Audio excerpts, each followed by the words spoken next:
Pension ന്യൂസിൻ്റെ പുതിയൊരു വീഡിയോയിലേക്ക് എല്ലാവർക്കും സ്വാഗതം. ആദ്യമായി കാണുന്നവർ സബ്സ്ക്രൈബ് ചെയ്യാനും ലൈക്ക് ചെയ്യാനും മറക്കരുത്. ഒരു മാസത്തെ ക്ഷേമ പെൻഷൻ വിതരണം ഇന്ന് ആരംഭിക്കും. ഓണത്തിന് മുമ്പ് തന്നെ 2 ഗഡുക്കൾ കൂടി വിതരണം ചെയ്യുമെന്ന് ധനമന്ത്രി KN ബാലഗോപാലൻ വാർത്താസമ്മേളനത്തിൽ അറിയിച്ചു.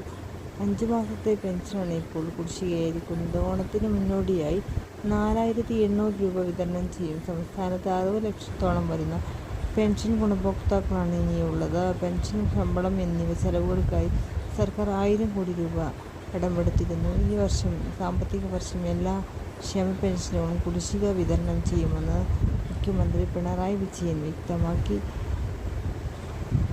വിഭാഗത്തിൽപ്പെട്ട വികലാംഗ പെൻഷൻ, വാർദ്ധക്യ പെൻഷൻ, ഭിന്നശേഷി പെൻഷൻ എന്നിവരെയും ഉൾക്കൊള്ളും. നിലവിൽ ക്ഷേമ പെൻഷൻ വിതരണത്തിനായി 4,800 കോടി രൂപയാണ് ഇനി പെൻഷൻ വിതരണത്തിനായി വേണ്ടത്. പെൻഷൻ സ്വീകരിക്കുമ്പോൾ അക്കൗണ്ട് വഴി പെൻഷൻ സ്വീകരിക്കുന്ന ആളുകൾക്കാണ് ആദ്യം തുക എത്തിച്ചേരുക. പിന്നീടാണ് 2-3 ദിവസങ്ങൾക്ക് ശേഷമാണ് കൈകളിലേക്ക് തുക എത്തിച്ചേരുന്നത്.